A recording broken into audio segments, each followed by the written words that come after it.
Hello friends, welcome back to my channel. मैं हूं हिमानी और मेरे चैनल पे आपका बहुत बहुत स्वागत है। फ्रेंड्स, आज जो वीडियो है वो एमसीक्यूज पे नहीं होने वाली है, वो प्रीवियस ईयर क्वेश्चन पे भी नहीं होने वाली है। आज जो वीडियो है बहुत ही इंपॉर्टेंट होने वाली है और बहुत ही डिमांड में रहने वाली है, क्योंकि आज जो मैं आपको ट्रिप्स और ट्रिक्स देने वाली हूँ अबाउट एम्स नॉरसेट 8, वो आपको बिल्कुल काम आने वाले हैं आपके एग्जाम डे के लिए। और जो मैं ये समझती हूँ, जो हम लास्ट मिनट्स में जो रिवीजन करते हैं, जो रिव्यू करते हैं और जो अपने दिमाग में प्लान करते हैं द बिग डे यानी एग्जाम के दिन के लिए, वो हमारे बहुत ही काम आता है। तो चलिए ठंडे दिमाग से वो सारे टिप्स एंड ट्रिक्स देख लेते हैं जो एग्जाम दिन के लिए हमें काम आने वाली हैं। और जब हम क्राइसिस में हो गए, यानी कोई क्वेश्चन जब हमें नहीं आ रहा होगा, हम अपने दिमाग को लगाएंगे तो हमें कैसे यूटिलाइज करने हैं वो एग्जाम के, जो भी हमारे पास टाइम बचा है उसको यूटिलाइजेशन कैसे करना है वो मैं आपको बताती हूँ अभी। जब भी हम एग्जाम देने बैठते हैं तो हम सोचते हैं कि जो भी हमें क्वेश्चन आते हैं हम जल्दी जल्दी उनको पूरा करके, जो नहीं आते हैं उन पे फोकस करते हैं। बट हमें कैसे वो ऐसे मतलब बेस्ट ऑप्शन मिल जाएं जो कि वो सही साबित हो एग्जाम के दिन के लिए, ये मैं आपको सारी चीजें बारी बारी से बताऊंगी, हर एक चीज को टैकल करूंगी डिटेल में। तो बने रहिए मेरी वीडियो में अंत तक। और लास्ट जो स्लाइड है वो आपके लिए बहुत ही इंपॉर्टेंट होने वाली है। सबसे पहले हम देखेंगे कि एग्जाम में जो नॉर्सेट 8 है उसका पैटर्न क्या रहने वाला है, क्विक रिवीजन करेंगे उसका। और फिर वो ट्रिक्स बताऊंगी जो आपको क्वेश्चन सॉल्व करने में बहुत हेल्प करने वाली है। तो चलिए दोस्तों, शुरू करते हैं वीडियो।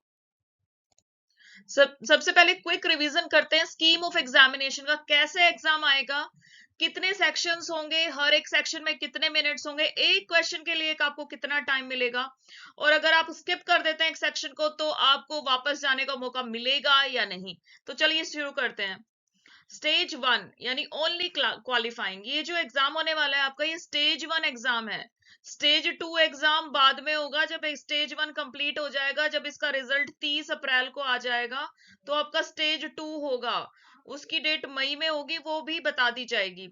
तो चलिए नेक्स्ट जो है वो पॉइंट है, टोटल 100 क्वेश्चंस आएंगे आपको इधर। जो स्टेज 1 एग्जाम है हमारा प्री जो होने वाला है नॉरसेट 8 का, उसमें 100 क्वेश्चंस आने वाले हैं टोटल। इसमें से जीके और एप्टीट्यूड के क्वेश्चन भी रहेंगे, याद रखिए जीके और एप्टीट्यूड के क्वेश्चन आएंगे 20, और नर्सिंग यानी सब्जेक्ट रिलेटेड क्वेश्चन आएंगे 80। तो टोटल मिला के 100 क्वेश्चन हो जाएंगे। जीके का स्टेटिक भी आ सकता है और जीके के करंट अफेयर भी आ सकते हैं, तो दोनों क्वेश्चंस इंपॉर्टेंट हैं। उसके बाद एप्टीट्यूड रीजनिंग के 20 क्वेश्चन आएंगे टोटल मिला के, जीके प्लस एप्टीट्यूड। और नर्सिंग के क्वेश्चन 50 यानी सब्जेक्ट रिलेटेड। उन सब्जेक्ट्स में सब कुछ आएगा आपका, fundamental of nursing, gynae and obs, then community health, psychiatry, research, जो भी आपने सब्जेक्ट पढ़े हैं अपने बीएससी में या जीएनएम में, सारे सब्जेक्ट्स आने वाले हैं। ये फोर्थ पॉइंट ये रहेगा कि टोटल मार्क्स जो है ईच करेक्ट आंसर के, वो 1 मार्क है। हर एक क्वेश्चन जो भी आप करेक्ट करेंगे उसका 1 मार्क रहेगा। और ईच रॉन्ग आंसर के आपको 1/3 नेगेटिव मार्किंग हो जाएगी। 1/3 नेगेटिव मार्किंग का मतलब है, अगर आप 3 क्वेश्चन गलत करते हैं तो आपका 1 नंबर तो जाएगा ही जाएगा, 3 नंबर तो जाएंगे ही जाएंगे, लेकिन एक और चला जाएगा, क्योंकि 1/3 ऑफ नेगेटिव मार्किंग है। उसके बाद क्वेश्चन पेपर का सेक्शन 1 जो है सेक्शंस में डिवाइड होगा, टोटल 5 सेक्शंस में। क्वेश्चन पेपर का सेक्शन 1 होगा 20 क्वेश्चंस का और 18 मिनट में आपको कंप्लीट करना होगा। सेक्शन 2 रहेगा 20 मार्क्स का और वो भी 18 मिनट में कंप्लीट करना होगा। 3 भी सेम रहेगा, 20 क्वेश्चंस आएंगे और 18 मिनट्स में कंप्लीट करने होंगे। फोर्थ आएगा सेक्शन 20 क्वेश्चंस का और 18 मिनट में। तो सारे जो सेक्शन है वो 18 मिनट में कंप्लीट करने होंगे और हर एक सेक्शन में 20-20 क्वेश्चन आएंगे।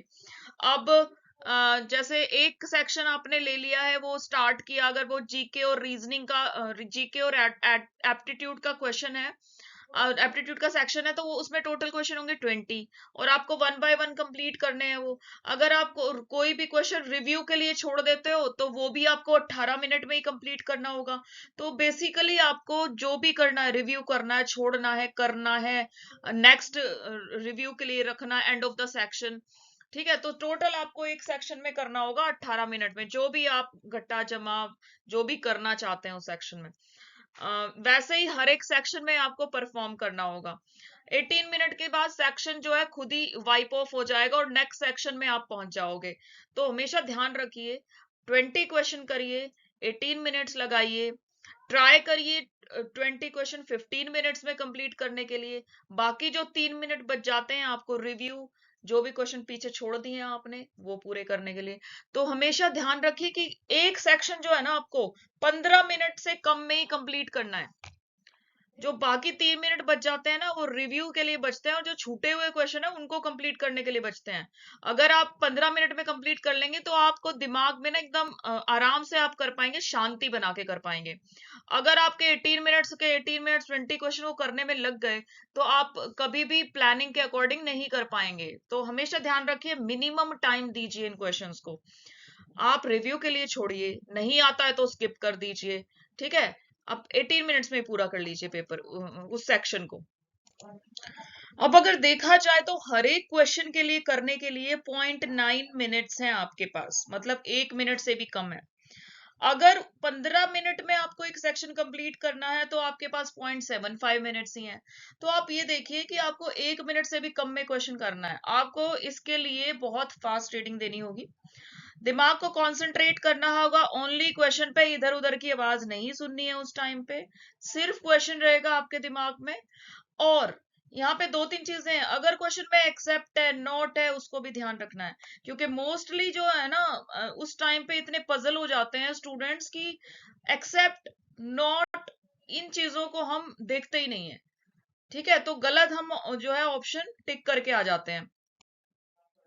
इसके बाद क्विकली देख लेते हैं कि क्वालिफाइंग मार्क्स कितने रहेंगे, क्योंकि प्रिलिमिनरी एग्जाम जो है ओनली क्वालिफाइंग है, तो एम्स ने एक कट ऑफ जारी कर दिया है कि इससे ज्यादा जिसके भी नंबर आएंगे वो क्वालिफाई कर जाएगा नेक्स्ट लेवल पे। तो देख लेते हैं, स्टेज 1 जो नॉट सेट प्री एग्जाम हो रहा है उसके लिए ईडब्ल्यूएस और अनरिजर्व्ड कैटेगरी के लिए 50 परसेंटाइल रखा गया है। परसेंटाइल भी डोंट वरी, मैं आपको एक्सप्लेन करूंगी at the end of this slide. तो मतलब एक बार सुन लीजिए क्या क्या एग्जाम के लिए बोला हुआ है। सेकंड जो है ओबीसी कैटेगरी के लिए 45 परसेंटाइल रखा हुआ है। थर्ड जो है एससी एंड एसटी कैटेगरी के लिए 40 परसेंटाइल रखा हुआ है।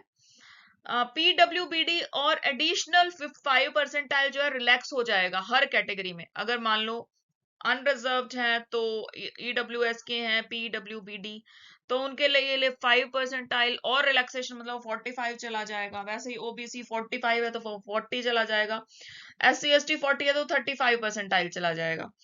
अब थोड़ा देख लेते हैं परसेंटाइल है क्या।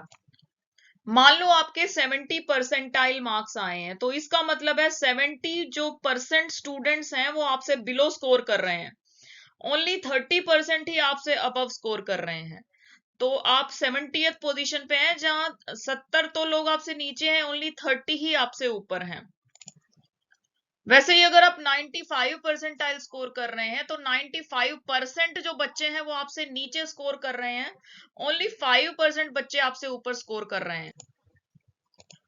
उसके बाद ये जब स्टेजेस खत्म हो जाएंगे और रिजल्ट आ जाएगा जो 30th ऑफ अप्रैल को आएगा, उसके बाद नेक्स्ट स्टेज फॉलो करेगी जो स्टेज 2 होने वाली है। और जो सेकेंड स्टेज होने वाली है वो है मई 2 को 2025। तो आपको कंटिन्यूअस आपकी जो स्टडी है जारी रखनी है, बीच में ब्रेक नहीं आने देना है। ब्रेक आएगा तो डिसकंटिन्यू होगी, डिसकंटिन्यूटी आएगी और आप जो है नॉट सेट 2 में प्रॉपर जो है स्कोर नहीं कर पाएंगे। तो आपको जो है प्री से लेके फाइनल तक कंटिन्यूअस अपनी रखनी है, स्टडीज को कंटिन्यूअस रखना है। अब जैसा कि मैं कह रही थी कि मैं इंपॉर्टेंट टिप्स और ट्रिक्स बताने वाली हूँ, तो अब ये फॉलो कर रहे हैं, बने रहिए मेरी वीडियो में एंड तक बताऊंगी मैं कैसे आपको एग्जाम के लिए जो कि बहुत ही डिफिकल्ट टाइम होने वाला है उसको कैसे आपको बेस्ट करना है। सबसे पहले टाइम मैनेजमेंट बहुत ही इंपॉर्टेंट है, सभी को पता होगा टाइम मैनेजमेंट तो पेपर में आपको प्रॉपरली करना ही पड़ेगा। तो कैसे करें उसको आइडियली, सबसे पहले है divide time for each question. हर एक क्वेश्चन के लिए आपको टाइम को डिवाइड करना है। मैंने जैसे पहले बताया कि एक क्वेश्चन के लिए हमारे पास 0.9 मिनट है, तो 0.9 मतलब 1 मिनट से भी कम है। ये नहीं है कि उसको घड़ी में टाइम देखना शुरू कर देंगे कि 1 मिनट होने वाला है, उससे पहले खत्म करना है, नहीं।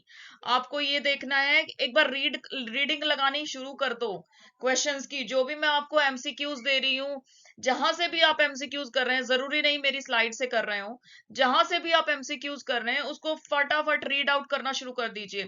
आपको जितना फास्ट रीडिंग होगी आप उसका आंसर तभी दे पाओगे जल्दी से। तो मतलब आधे मिनट में ही आपको एक क्वेश्चन को कंप्लीट कर लेना है। नेक्स्ट जो है, give more time to solve new questions. आपको क्यों आधे मिनट में एक क्वेश्चन को कंप्लीट करना है उसका मैं आंसर देती हूँ। क्योंकि जब आपके लिए पास ऐसे क्वेश्चन आएंगे जिनको आपने कभी देखा ही नहीं है, जो ऐसी टर्मिनोलॉजी है जो जो आपने सुनी ही नहीं है, आपको ऐसा लग रहा है कि ये स्ट्राइक ही नहीं हो रहा है माइंड में, तो उसको आपको सॉल्व करने के लिए ज्यादा टाइम चाहिए।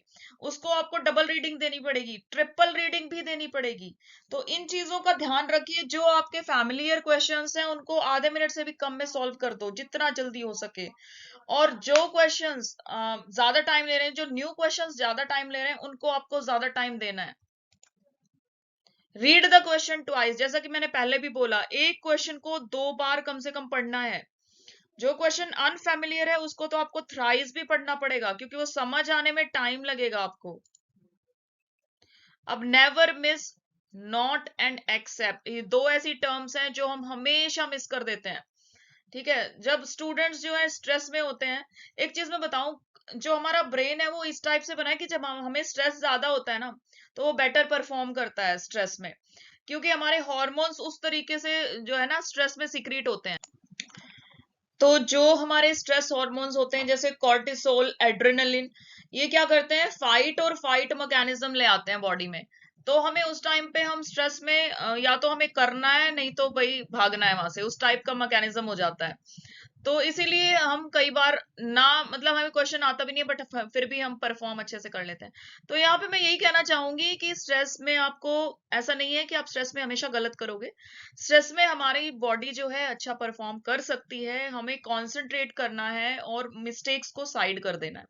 तो यहाँ पे जो मैंने बोला है, never miss, not and accept is an important point.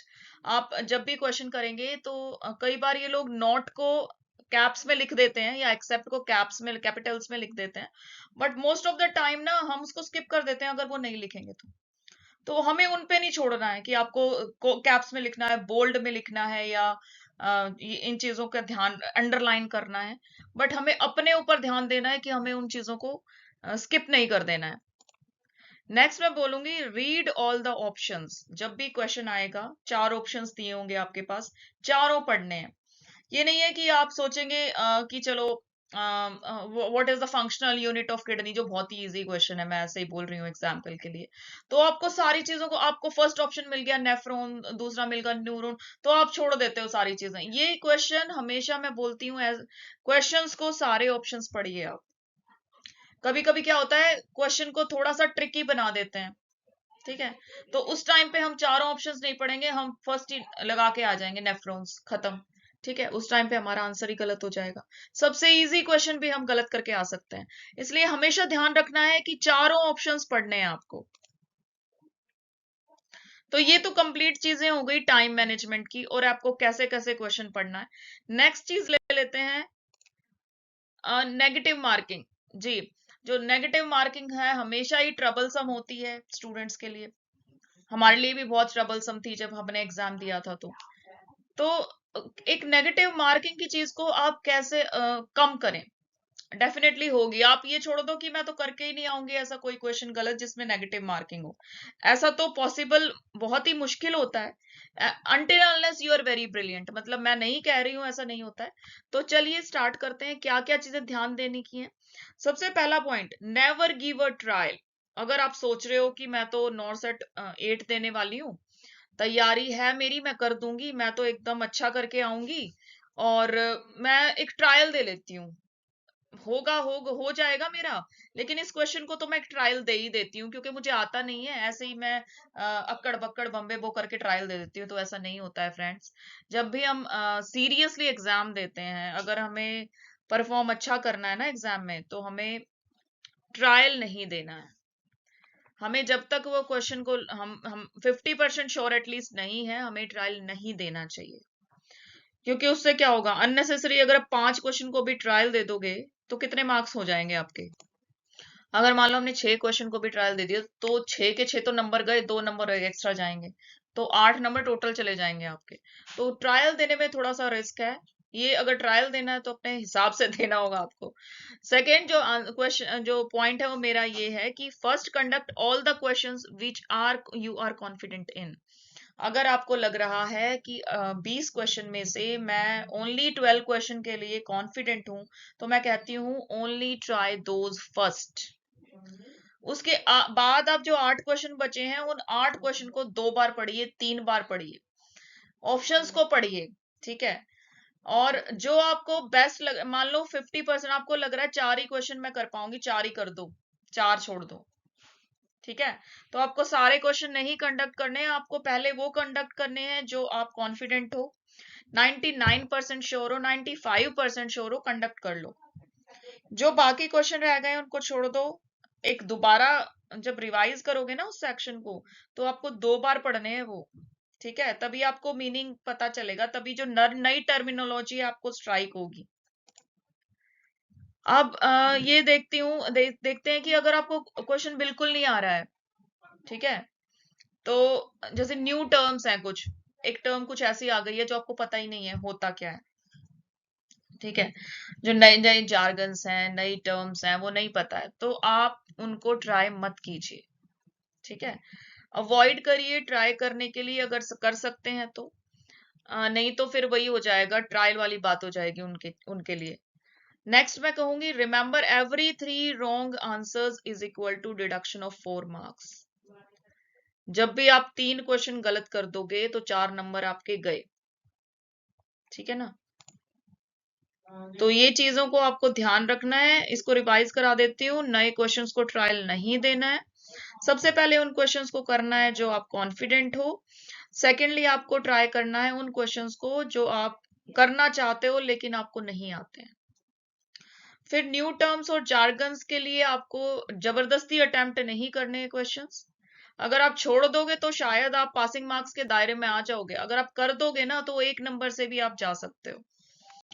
Remember, जब भी 3 क्वेश्चन रॉन्ग करोगे तो 4 नंबर चले जाएंगे आपके।